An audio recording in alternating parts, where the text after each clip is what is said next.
Good afternoon, everyone, and welcome, welcome, welcome. It is 3 p.m. ET, and we are so pleased that you have found us here on Crime Time on A Mighty Blaze, where every Tuesday at 3 p.m. sometimes and 4 p.m. sometimes, we bring you an interview with a marvelous new author who has written a book that we cannot wait for you to read and cannot wait for you to hear about. I'm your host, Hank Phillippi Ryan, the USA Today bestselling author of 15 novels of suspense. My current book is The House Guest, which I have cleverly on the door behind me. And my brand new book, which comes out in February, is One Wrong Word. I think I can do that with the cover.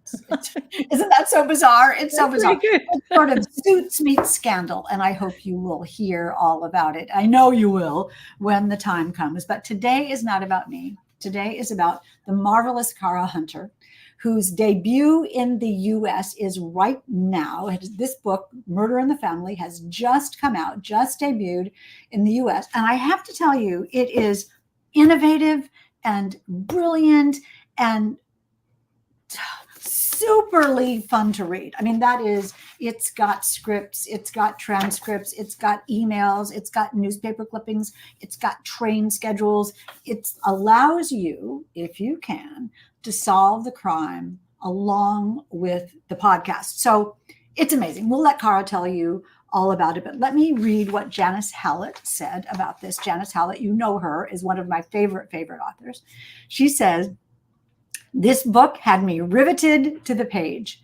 It is original, inventive, and totally 21st century, but with no compromise on thrills and tension." And I want to talk about that. "In fact, the drama is so perfectly executed, I felt as if I was actually in the moment with these characters. The twists are magnificent. It is really an equal triumph of style and content." And I so agree. Just brilliant. And Janice wrote, as you know, The Twyford Code and The Mystery of the Alberton Angels, which is coming out soon, and The Appeal, all of which are great. And there are so many exclamation marks in this review that I can't even read them all to you. So congratulations on this, and welcome to the U.S., Cara. How does it feel to be having your U.S. debut after being, a superstar in the UK? Well, it's been an absolute roller coaster ride. I mean, I can't tell you how exciting it's been. I mean, I was so lucky to have the whole book talk thing happen, which I'm sure we can talk about later, because I think that's been a sort of a big element of this way this book has gone. But to find myself a New York Times bestseller is absolutely a dream come true, and I never thought that would happen to me. So I'm still riding high. I'm still riding high in a bit of a dream world at the moment. As well you should be. How did you hear that you made the Times list? My editor rang me and she said, we find out quite late in the day, so it's going to be really super late your time. But do you still want me to phone you? And I said, of course I want you to phone me. So I think it was like 10:30 at night or something, UK time, and she phoned me, and they'd had a sweepstake in the office as to where it might be, and she was the one who was closest, and she was the one who was highest. So that was nice. That is wonderful. And you know that specter of whether you're going to make the Times list sort of hangs over you all day. That don't you just sort of promise yourself that you're not going to listen to the phone, and when it gets to be 10 o'clock, it's sort of like could be any minute now or not?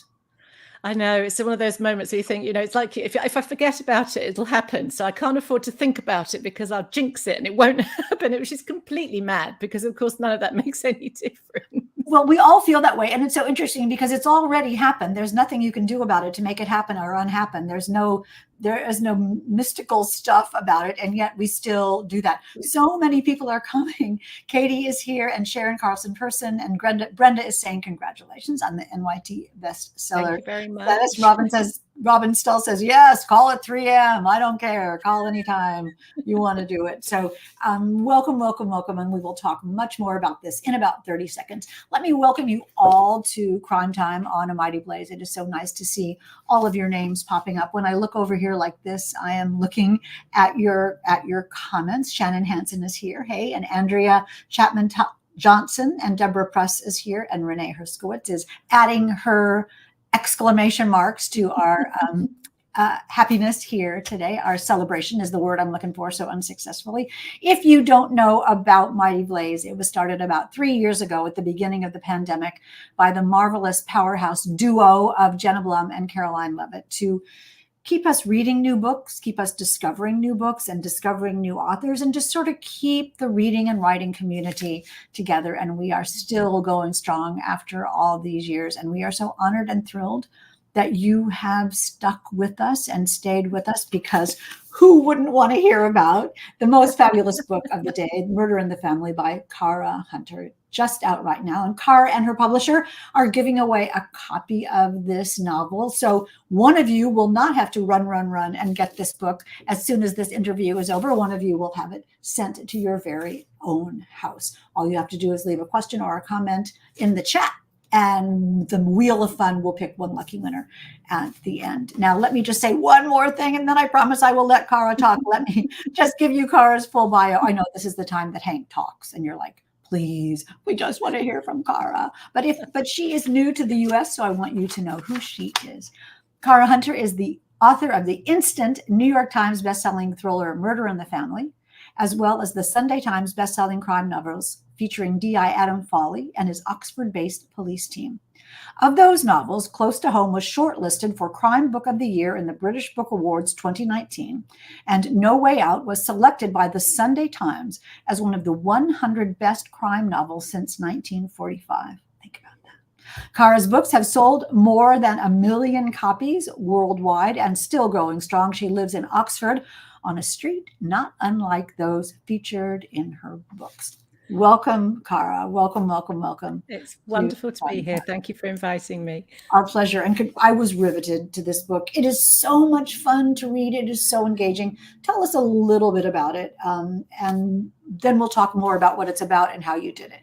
Sure. Well, I suppose two things come together in this. If I do the 30-second elevator pitch, it's basically true crime TV meets Agatha Christie. Okay, so you've got something very, very modern in the format of this book, in that it's all mixed media. There's no conventional prose at all, and you don't hear from me at all. I'm absent entirely as the author. But there's this conceit in it, if you like, that right from the beginning, we know as readers, though the participants in the TV show don't know, we know that one of the people involved in the show is actually the original killer in this long unsolved case that they're all now coming together to have a look at. So this team of experts been brought together to revisit this 20-year-old cold case. But one of the people involved in the show is actually the killer. And we know that. So we have a fighting chance of working it out before they do. And the fun about that is it's like Agatha Christie with And Then There Were None, when they're all on the island and they gradually realize that they're all got secrets and no one's been telling the truth. So it's rather like that among the team of experts, that they all turn out to have rather more connection with this case than perhaps they've been letting on from the beginning. But this book, and it is so much fun to read and such a page turner, and I'll show you all some of the pages so you can get an idea of you can see that it's like a script. It also has cutouts from newspapers. It has train schedules. It has, as you see this, it has text. If you go through, there's just absolutely everything, and the script of every episode of Infamous, Who Killed Luke Ryder, is the TV show, the true crime TV show, which is great. So, but as a reader, I'm reading this like crazy, and it is fun and entertaining. But as a writer, I'm thinking, oh my golly, this is so complex. It's like an iceberg with this much above the water and so much work below. Can you talk a little bit about how you pulled that together?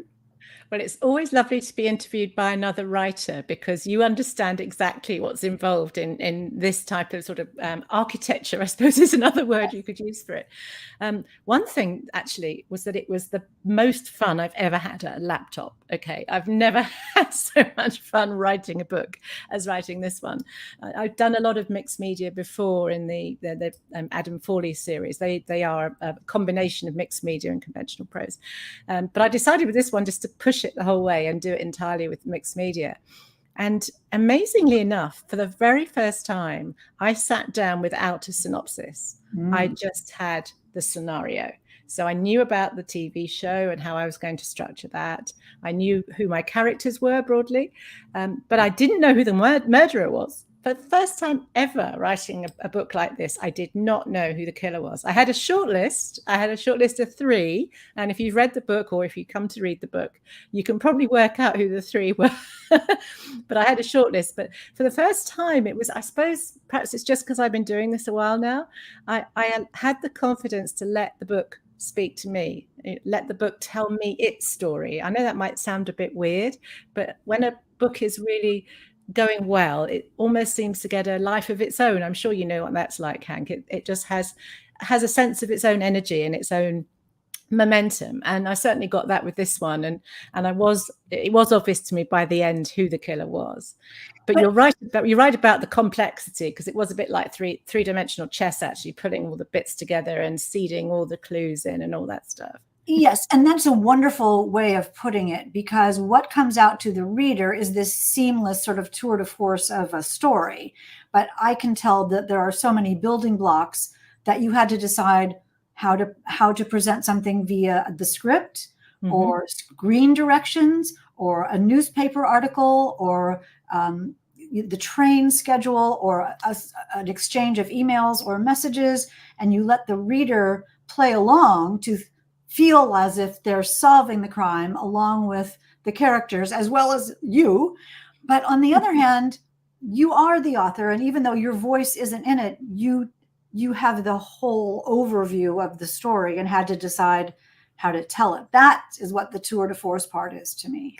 Oh, well, thank you. But you're absolutely right. Again, a very writerly question, in that some information comes out through what the characters say. I've never written a screenplay, but this is the closest I've got so far. So I had that discipline that I could only really give my characters, personalities through how they present themselves. So through their own words, I couldn't go diving into their brains and say, he might have said this, but actually what he's thinking is that. I couldn't do that type of writer trick. So I had to be able to do it just through their words. And as you say, to some extent through stage direction. So you get a sense that someone might be angry or something by the way that they're described reacting to something. But other things then came out through other types of the document. And the one that became interesting for me that I hadn't anticipated was the TV review we get at the end of each of the episodes, which became a good place to look at the more serious aspects of the true crime genre. And I'm sure you've had this sort of discussion before, that our absolute fascination at the moment with anything to do with true crime, whether it's podcasts or TV or whatever, there are sort of like an underside to that as well, that while it's entertaining, and it can be, and we all like to sort of get our sleuthing hats on and try and see if we can work out what happened, there's quite a serious side to it as well, and that these stories involve real people by definition, because it's true crime. And a lot of these people have been dragged into these stories and never had any sort of say in it, whether they're relatives of the perpetrator or relatives of the victim. So these stories cast a long shadow of true crime, even however long ago it was in the past. So the TV review is a way to look at those issues and actually have a place to explore those. That was like a pause button at the end of each of the episodes. And it's also a couple of things about that. It's also very respectful of true crime, of how you're saying as true crime really happens to real people, and a victim has been harmed, and all the people around the victim have been harmed, and the perpetrator is damaged, and all those things really happen. So I loved that your reviews were sort of a way, not only a pause, but two other things. One, sort of the Greek chorus of commentary, that you're sort of saying, here, readers, remember, here's what this is really about a little bit. Here's the thought-provoking part.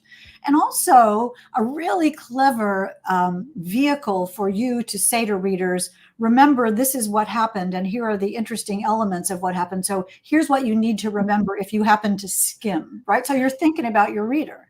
Yes, and particularly with the true crime chat board at the end of each episode as well, where they're all the real aficionados have got hold of all this stuff, and they know all about the case because they've read all about it before. So they're all talking to each other. But as you absolutely brilliantly just said, that was also a really good place for me to just pull out a few things that might have whizzed past and say, oh, what about this? Do you remember that? And I had so much fun with the names of some of those people in the chat rooms. And there's lots of little winks throughout this book to some of my crime writing friends. So one of the guys who's in the chat room has chosen the name for himself, his screen name, to be Ron Jeebus, which is obviously John Rebus out of Ian Rankin's books. So I did ask, I said to Ian, I'm going to do that. Is that all right? He thought it was hilarious. So that was... No, he's marvelous. And I'm sure he would absolutely have loved that. Talking about the characters themselves, how did you decide who were going to be the players in this TV show? And you also very carefully describe for the reader every time we see them who they are, so you don't forget that they're the reporter or the producer or the son or the director or the psychologist, those kinds of things. Talk a little bit about how you chose those people. I don't mean to keep talking, but you couldn't have too many, but you had to have enough. Exactly. And again, that's a very good point, because originally there were 7 experts, not 6. Mm-hmm. And my editor in London said, oh, no, you've got one too many. You've got to lose one.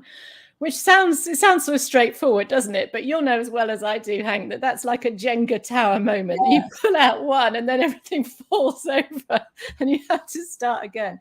But yes, I suppose I was inspired to some extent by actual real true crime TV, because I'm one of these people who really loves watching it, as you probably have guessed. And there's a show called Wrong Man, which I refer to in the book, actually, where they did exactly this format, where they get together experts in different fields of investigation. So a psychologist, a cop, a lawyer. So I had a sort of obvious selection of people who you would want to bring to bear, if you like. You'd want to bring these types of expertise to bear.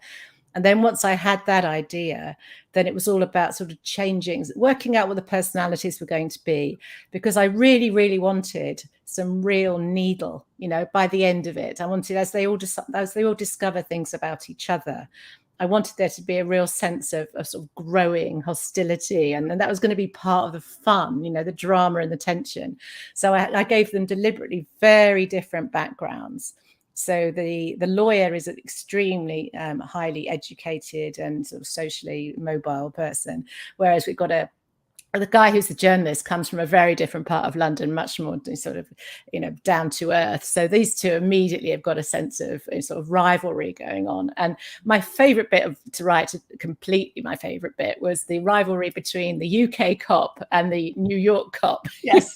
Which was just so much fun, I can't tell you. And so authentic sounding. I mean, I just burst out laughing from time to time because you really capture, and let me say this, you really capture the voices of the people in the dialogue. So that means you're now juggling all these absolutely, cinematically represented people. I can envision each one of them and their tone and their vocabulary and their way of talking, whether it's a New York cop or a UK cop, it's different.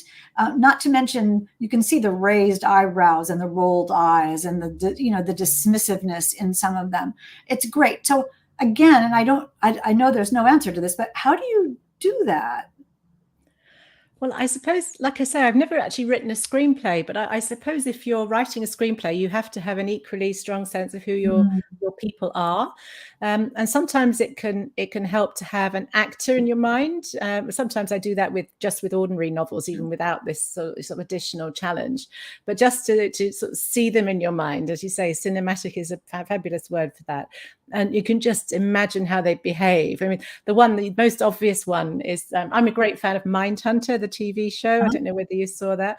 And the guy who plays Bill Tench in that, who's Holt McAnally, I think is how he says his name. He was my Bill Serafini right from the start. I just had this, so he had this marvelous sort of way of talking, and he's a really sort of big guy with a big personality. So he was my Bill, and that really helped because I could just hear him saying things in his voice when I was writing my Bill character, who also was called Bill.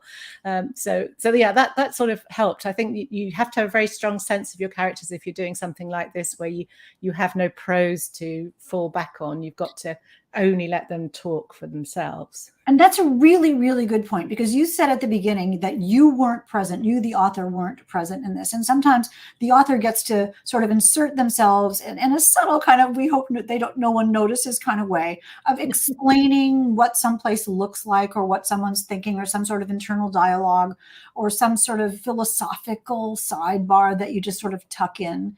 Katie says, I love your excitement about your book. Yes, yes, yes. And you will be excited too, Katie, when you Yes, I've read got one Murder too. in the Family. I have a book as well. Look for this book. It is marvelous. And then I forgot what I was even going to ask you about. But you need to make sure that the reader gets, this is where the author intrusion comes in, that the reader still gets all that stuff. I mean, that the settings are very clear, how the houses look, how the places look. The settings are extremely clear. And yet that comes again through stage direction, and for someone saying, well, I was standing next to the armoire, which has been in the library since the 1800s. I'm making this up, but that kind of thing. But then again, it's another puzzle piece that you had to put in to give the reader the whole picture. So talk a little bit about setting and inner dialogue. Well, certainly in terms of setting, the house is actually based on a house that I haven't actually visited because it's privately owned. But it's actually based on a house where my grandmother used to be the cleaner before the Second World War. The house isn't in part of London I've put it in. I've moved it slightly, as in the house is actually in another part of London. But she would always tell me about this rambling old house that where she used to work when she was much younger. And it was two old houses that had been put together. And it was like the house in the book. They were behind on much more recent terraces of houses. So you didn't even know this huge house with this huge garden, didn't even know it was there. And the house is still there. I've seen the gate to the house, but obviously I've never been in it. But I was able to find some old pictures of it, and I got a real sense of what this house was like, and remembering my grandmother telling me about it. So that has a sort of nice personal connection. And then I used the idea of things like the plan of the grounds and the floor plan, just to get a sense of how big it is and the scale of this thing. And just because I know people love all the mixed media things. I mean, the more I do mixed media, the more people tell me they like it. So that was one of the things that was a great joy in this book. And I'm also a complete nerd on this, and I do all my own artwork. You do? I'm trying to find. Let me look through and see if I can. I should have marked like a map or what art. Like what kind of art? Yeah, I'm looking for the picture of the script, the floor plan. But yes, I mean, I do all of the artwork myself because I'm a bit of a perfectionist. So I think does it's it help if you to? Does it help? There we go. Very well done. Yeah, we are. You see, so that gives you a sense of quite how big this place is. And you get a sense of it's a bit like Clue as well, isn't it? Because you've got the floor plan. Yes, Miss Scarlet and the conservatory. I love that. Yeah. The other thing about it, though, and then I have another question about the mystery, but the other thing about it, though, is that when I'm watching a crime show with my husband, and I'll say, it's the sister. She's pregnant. Someone's going to drown. And my husband says, can't you just watch it? And I think, no, I can't just watch it. But he can. He doesn't want to try to figure it out. And even if you're not someone who tries to figure it out, this story is still a wonderful, compelling, fun to read story. So that's a juggle too, isn't it? Yeah, I mean, I think it's got to be satisfying in that sense. You've got to be able to read it just and let it unfold at it in its own way. But I did want to make it interactive as far as something on a piece of paper can be. I mean, it's different to a video game, obviously, where it really is interactive. But I did want people to feel that they were engaged in it in a slightly different way, that they were reading it in a slightly different way. So it was sort of reaching out to you to ask you to have your own theory in a way that you don't necessarily have to when you're reading a straightforward murder mystery, but you can read it. You can just watch. I mean, I'm like you. My husband says exactly the same thing. I mean, he tells me to shut up, all the time. Can't I just guess for myself without you telling me? Exactly.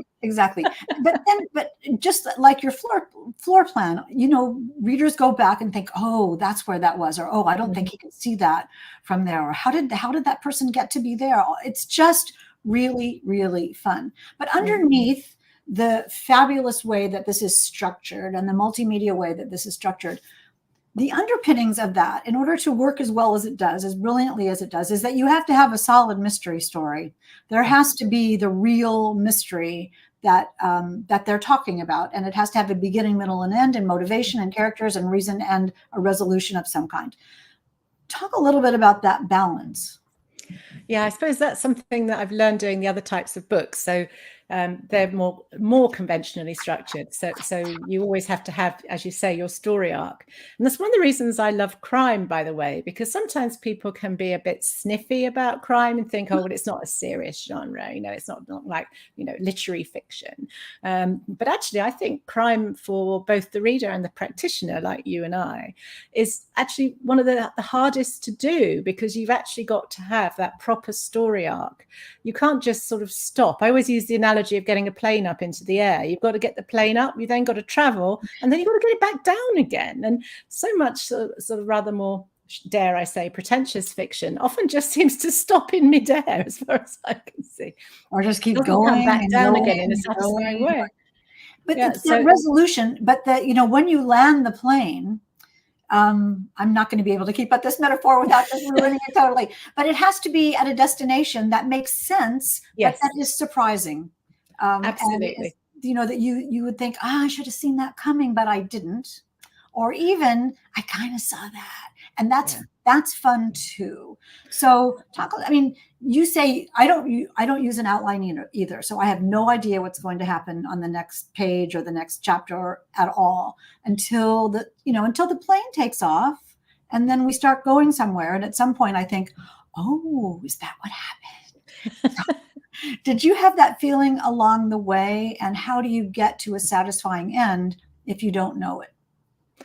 Yeah, well, as I say, I had the 3 people in mind. So I sort of knew roughly the landing area, even if I didn't know exactly which airstrip. We're going to have to stop this airplane thing in a minute, aren't we? So I had a rough idea of some of the things that had happened in the past, shall we say. Obviously, want to be spoiler free here. So I did have a sense of what the general trajectory was. I also had a sense of what some of the big twists were going to be, because I tried, like these TV shows, I tried to have a reasonably big twist at the end of each episode, and some of those are bigger than others. But the big ones, and again, if you've read the book, you'll know, the big ones I knew before I started. Some of the smaller ones, I'm sure you're the same. As you're going along, you suddenly realize, oh, I could do that. And then that's one of those lovely moments as a writer where something pops out that you weren't expecting. But that said, I had a rough sense of who Luke Ryder was, which is, again, another spoiler-free way of saying, that's a lot of the momentum of this book is not just who killed him, but who he was. So I had a lot of that in my head before I started. But that's quite different, as you know, from knowing, well, exactly on page 13 this is going to happen, and chapter 7 this is going to happen. It's all about pacing yourself. So as you say, the reader gets a nice momentum going through and wants to keep reading. But when they get to the end, you're absolutely right. You have that moment where what I'm always going for is that the first reaction for your big twist has to be, oh my God.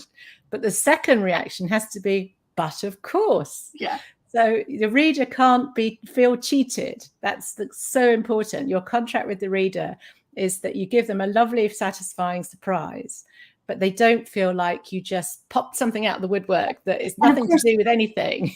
And Suzanne is saying, what I was just going to say is that this is, of course, Agatha Christie was the queen of that, the ending. I remember how formative Murder on the Orient Express was to me, that I thought, I was 12 or something. How did she do that? And that, how did she do that? I know. You could have figured it out. You could have. And that's another thing that's so wonderful about this. And you were talking about momentum. And I think that's an interesting topic too, because one of the things that you draw on so perfectly is the knowledge that the people who are reading this book, and we're talking about Murder in the Family by Cara Hunter, probably have watched true crime or even fictional crime TV shows and know the rhythm of those stories, that there's going to be, I like to call them reveals and not twists, because a reveal is a secret that somebody isn't telling. So it isn't a twist to somebody, right? It's the truth to somebody. It's just something they're withholding. And so how many times have we all watched Dateline or Law and Order, and we know that if it's 10:30 at night and it started at 10, we know what's going to happen halfway through. And so that familiar rhythm of a story is so beautifully done in this, Cara. Was that your own instinct, or how did you? Yeah, I think so. I mean, as I say, I've watched loads of these things. So like you say, you sort of absorb it by osmosis, don't you? After a while, you just, you understand the way these things pan out. And because you write what you love to read, don't you? I mean, I couldn't write romance to save my life. I mean, I'd kill someone off on page 3 and it would all go horribly wrong. So, but I do, I think, understand as a reader of crime what writer of crime needs to deliver. So I, understand the rhythm of it and how people, as you say, the reveals need to be paced in such a way that they're not all coming at once and they're spread out. But yes, I think having watched so much of it myself, and there are several that I've watched many times because I'm just very interested in the format as much as in the content. I think you do learn a lot about how to present a story. I mean, for example, just using the mixed media, one of the ones on TV, which is particularly skillful at that, is American Murder, The Family Next Door. I don't know whether you've seen that. It's the Chris Watts case. Yes. It's on Netflix, and it's the Chris Watts case, which is an absolutely horrific case. But that's constructed entirely out of her social media and clips from police interviews, and there's no narrative as such at all. It's just third-party pieces of information culled from different so places. Difficult to do. Yeah. But it's been beautifully done, beautifully edited, and the story arc is absolutely tight. So something like that can teach you so much about how you can structure the reveals and structure the pace of a narrative and keep people wanting to know what happened next. And I was reminded while you were talking of that. I was thinking I could hear this in my head as I was reading it. I could hear it. And someone was asking, I think Randy in the chat was asking about the ebook and the audiobook and how they translate. How does this translate into ebooks and audiobooks? Were you happy with that? Someone was saying they were loving the audiobook, that it worked gorgeously. Were you worried about that at all?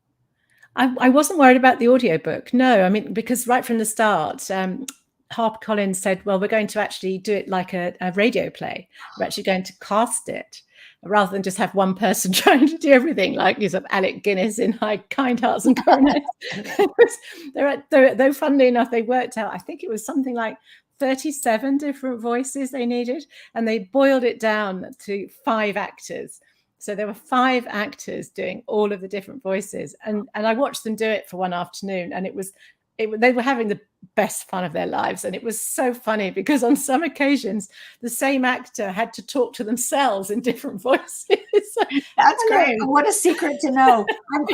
I read the book, but now I'm just absolutely, I need to go get the audiobook as well, because I would love to have that experience of this. That was fun. That was fun. I think with the issue with the ebook is that you have to keep some of the print is a bit small, so you have to keep making it a bit bigger, which maybe is a bit fiddly, but it is worth it. We did what we could to make it as user friendly as possible, but perhaps having it on paper might be the easiest way. I don't know. But with an ebook, you can take it anywhere, and so you have to make the screen be a little bigger from time to time, or you don't. You can look at it later. It works absolutely any way. Talk a little bit about book talk. You brought that up initially. How did that affect your life in this book? Well, that was extraordinary. I mean, Book Talk is a sort of wonderful, independent and proud community, isn't it? It's just incredible the way it's grown up and the way that certain authors have been launched in the most astonishing way by being taken up on Book Talk. But it's quite unpredictable. It sort of either happens or it doesn't. And I had no idea what was happening until I was actually, the book had been out in the UK, I think about 2 or 3 weeks. And I was doing that thing that writers always do and won't admit to doing, which is checking where you are on the Amazon chart. So I did that the night before, and I was something like, I think 36, which is, it's a good number. I was happy with that. And I woke up the following morning, it was a Sunday morning, and I had another look like you do. And it was at number 1. And I thought, right, okay, something has happened. And it didn't take me long to find out, because a friend sent me a WhatsApp message literally 5 minutes later saying, "You are viral, go and look." And I went and had a look, and this lovely lady who I don't know had put up one of these book mail videos. It's only about 10 seconds long, but she opens the book on the video, and she just flicks through, as you know, and it looks different. It has a different feel to it. So I think that's what it was. And at that point, and it had only been up a few hours, and it already had, I think it was 1.6 million views by then. And it's now running at something like 7 across Instagram and BookTok. And it was just extraordinary. Everything changed from that moment on. And it just shows you the power of BookTok, and you just have to say thank you, God, because there's no way of predicting it, and certainly no way of making it happen. But when it does, it's just like manna from heaven for a writer. But to remind you, and that is, I cannot wait to see that, and to remind you, and we'll do it right here. Look how different. Can I show you? Can I do it? See if I can do it. I'm left-handed. It's not going to work. There you go. You got it right. I'll tell you one of my favorite things, shall I? Yes. One of the things that I realized about this format of having the TV show with the experts. I mean, if you were writing a play, you would have, or a film, you would have your characters probably arriving gradually so that your audience can get to know who they are gradually.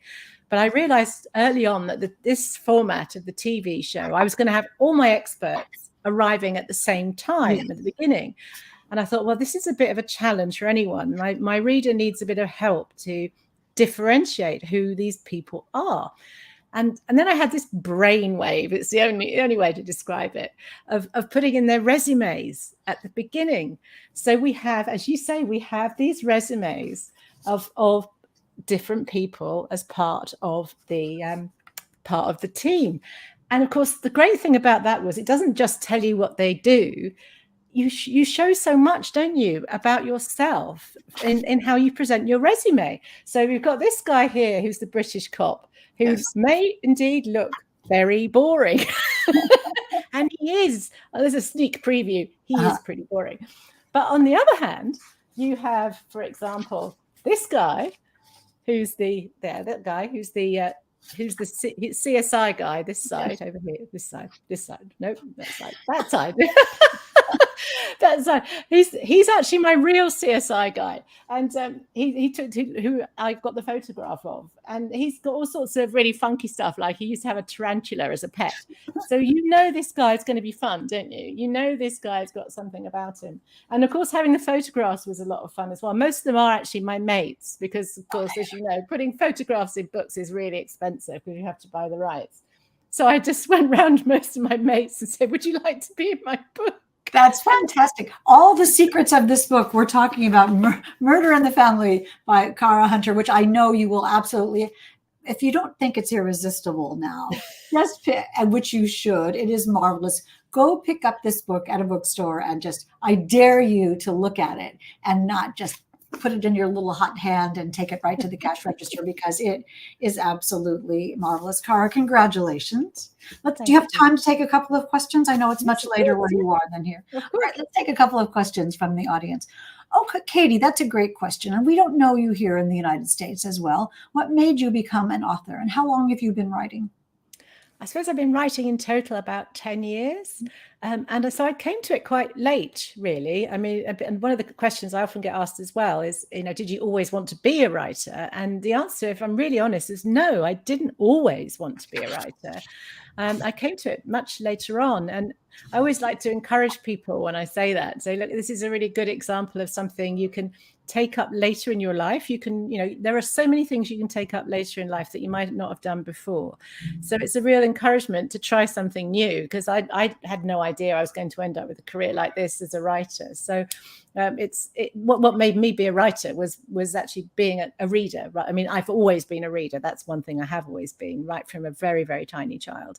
So I think, love of books eventually, love of words will eventually sort of prompt you to try to write. And I was freelance for a while as a copywriter, and I think that gave me the time. It's like that lovely Virginia Woolf quote about for a woman to be a writer, she needs a room of her own. Well, I think she needs time of her own as well, and that's what I found, and that's when I had the chance to just try it out. And a little bit of naivete and a little bit of confidence at the same time, because I'm going to write a book is a big step. You know, I didn't start writing till I was 55. So there we are. Yeah. Yeah. Well, yes, exactly. Kind of thing. All right. Who else has a question?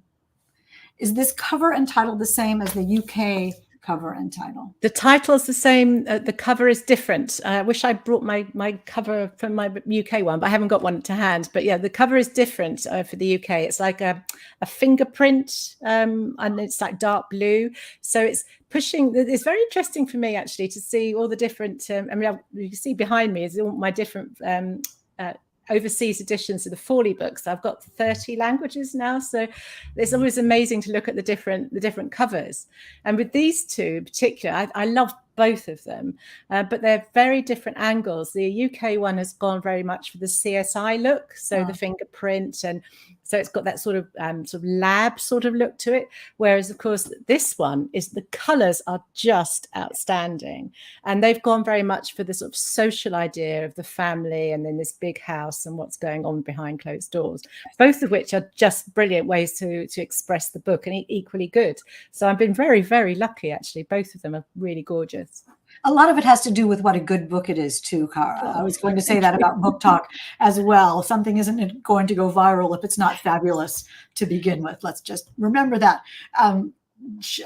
Emily says, the book title grabs my attention. And Vicki Gregory says, your excitement is contagious. And Emily says, love CSI. Catherine says, what's coming next? Will there be more to the Adam Foley series? A fan?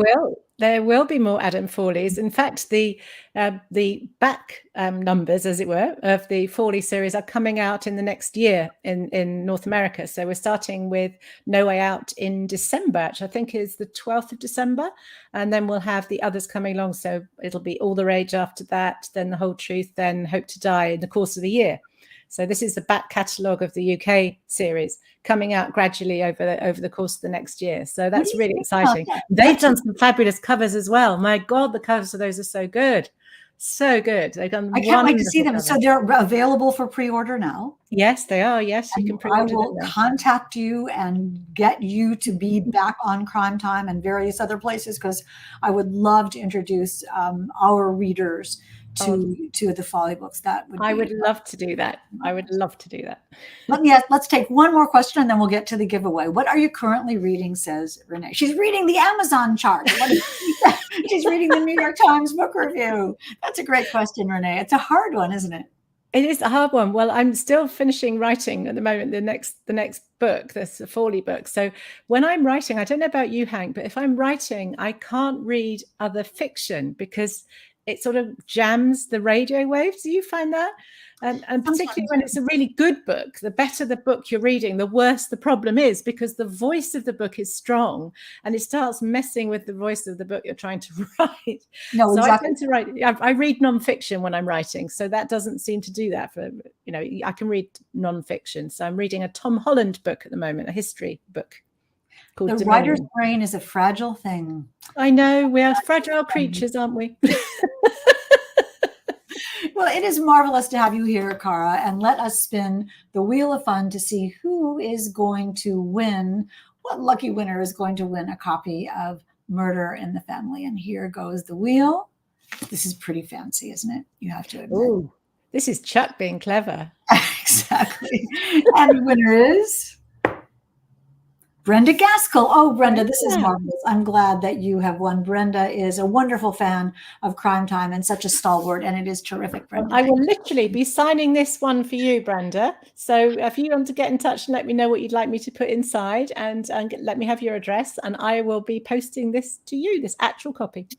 That's really wonderful. That's very sweet. And Brenda, if you'll get some instructions about how to email me, to email the producer of the show, to email Cara's publisher, to email Cara, to tell her what to sign on that very book that she is holding up. And that is how publishing works.